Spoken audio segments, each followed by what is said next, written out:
So, my name is Steve Guttenberg. I'm the audiophiliac. I'm here with Matt. We're at Innovative Audio.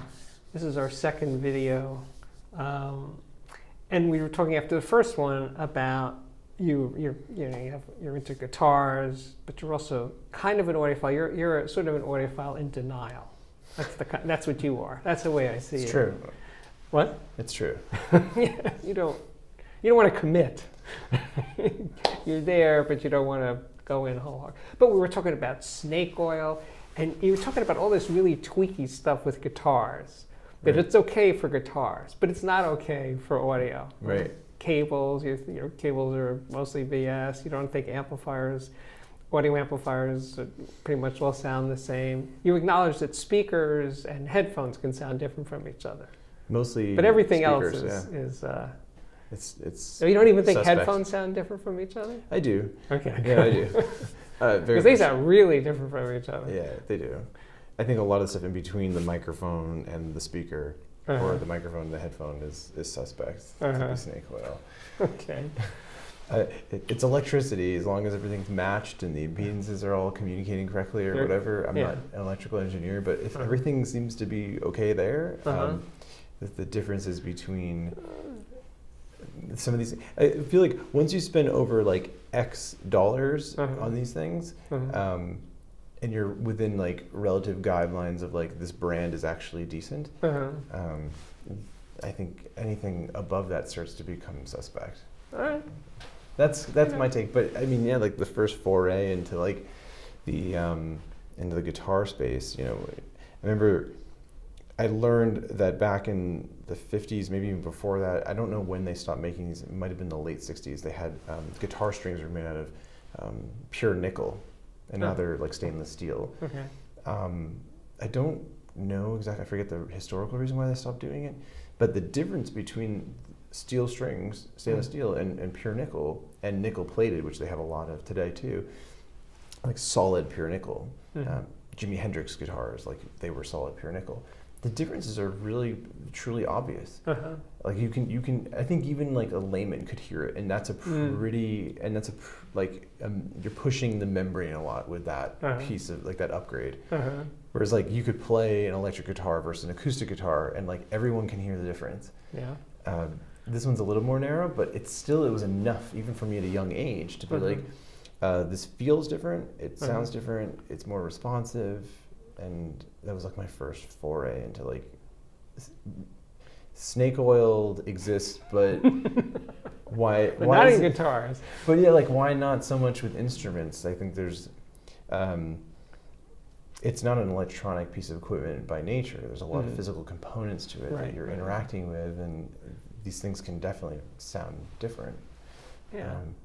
The differences between like a quarter sawn or a riff sawn wood is more aesthetic than it is sound, but some people actually say I hear a difference, and I'm like, I don't hear that. But Yeah, you were going on about the paint on a Les Paul, right? oh yeah. Yeah. The 1959 Les Paul has the burst that's affected by the horse glue, and so all these reissues are trying to use like they're using a different glue, and there are people who are like, oh, the glue had a lot to do with the sound, and I buy it, but I don't know if that's the cause of why the 59 Les Paul sounds better. It has more to do with those the PAF humbuckers. I was just going to say, hand pickups, wound. of course, Yeah. It's like they say you're only as good as your weakest link. I don't buy that. I feel like if your weakest link is definitely like a wire from Radio Shack and everything else is like amazing, and you switch that out with just a $20 wire, I mean, if that thing was the one thing that brought in obvious noise into the system, then okay, fine. Right. I don't know. I have a hard time believing in a lot of this. So you sent me a list of non-snake oil audio products. You included Magnepans. Yep. Which you're Kef happy about. LS50. Yeah, I like them. I like them. Yeah. Because of the way they look, or because of the way they sound? Both. Okay. And I don't remember what else was on your list. Roger Sanders speakers. Okay. They're electrostatic speakers. I know where you can get a pair really cheap, by the way. Of his? Of Sanders electrostatic speakers. Oh, really? Yeah. Oh, wow. We'll talk later. Okay, good. Those are awesome. Yeah. No, they are. They're really good. If you don't care about dynamic range. Well, I mean, how loud do you need it? It's not just dynamic, not like loud dynamics. This is my thing now with horn speakers. It's not just big dynamics. Like when I'm listening to these little clipses, even the little ones, just the expressiveness of a vocal, that kind of stuff, that kind of microdynamics, really just comes through. I was comparing this. It's called the R51, R51M, $250 clip speaker, and I'm comparing it to the $300 ELAC B6.2. Okay. The ELAC is a much bigger speaker, and it had more bass and it had a sweeter tonality overall. But singers just came alive over the clips. It wasn't a little thing; it was a big thing, you know. And recordings that aren't compressed sounded so much more alive than they did over the ELAC. And you noticed a lack of dynamic range with the electrostatics in general, or those In models? general, yeah. In general? Yeah. And not the Magnaplanar? Magnas aren't what we call dynamic range champs, but more than Even when they're electrostatics. powered correctly? Yeah, to me, electrostatic speakers are head speakers. Like you're thinking, yes, this is really good. It's a cerebral trip. And then when you listen to dynamic speakers, it's more of a body experience. It's more like a visceral thing, and electrostatics tend to be a brainier That's experience. an interesting way of describing it. Yeah, I can buy Because that. I lived with Quad 63s for a long time. I probably owned those longer than most. And the way I stopped owning them was I became a reviewer, and I was reviewing lots of dynamic speakers. And I said, every time I put my really cool quads to the side and play these much cheaper, much more basic dynamic speakers, I'm having more fun.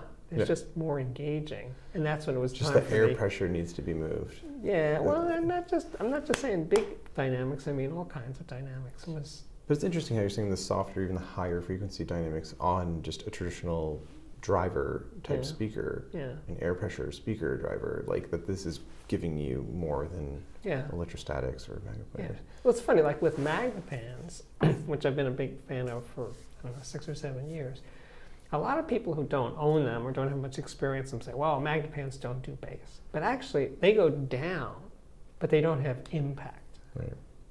So if you want to like feel that kick drum sort of thing, it's not going to happen on a Magnapan. Even though it could be pretty flat down to like 35 hertz, it's not going to do kick drums with impact. What do you think about full range drivers with no crossovers? Well, they have their limitations, but Zoo speakers, which I've written about a lot, are basically one full range driver that goes up to about 10K, and then they have a tweeter. So for most of everything, it's one driver. Okay. And so the advantage of the Beyond the Obvious is that there's no crossover. Yeah. So there's nothing between the amplifier output and the voice coil, the driver. And there's an immediacy to those speakers that I really, really like. Are they in a transmission line driver cabinet? They're in it's a weird bass loading, but it's definitely not transmission line. Okay. But this is an interesting they're fun. topic. They're fun speakers. This is an interesting topic because we were talking about how the truly most important things in the signal chain is besides the musical performance, which obviously is the most important thing, is the microphone and then the speaker, and everything in between is what I'm claiming to have. That's is the suspect. snake oil part, right? There's more snake oil in between there. Okay. I do think that like the loudspeaker market charging X amount of dollars for a speaker because they're using some beryllium or whatever it is like, that's crazy. They're using very expensive materials and craftsmanship and construction, and they're beautiful, and it's a piece of furniture. Right. But in terms of producing an ideal sound, like putting aesthetics aside and craftsmanship and all that, which does add up to some aspect of the sound too. Oh, by the way, paying healthcare. Yeah, and yeah, like they're expensive, but I think they're the most important piece of equipment to focus on, and for the consumer is the loudspeaker because it's truly the weakest part in the signal chain. It's the one thing that needs most consideration because you're banking everything on it. Like 80% of everything you're hoping comes through correctly is touching that thing. But I can swing the other direction. You know, I did a video recently where I talked about I had these $500 clipshes, and I hooked them up to the rest of my system, my own system, which is about $40,000. So I'm playing this $500 speaker with $40,000 in front of it. wow, this is a $500 speaker? Holy crap. It was really pretty. And the amazing. difference between the back end that It was would be driving a it. stupid way to put together a system. I'm not suggesting that that makes sense. I'm just saying I did it just to do it, to see And what the would sound was happen. obvious. Yeah, yeah. Hmm. There we go. I like that. That's a perfect way to end on your, really? I think that's good. So we're going to stop now. Okay. Anyway, thanks, Matt. You This got is it. fun. We got to do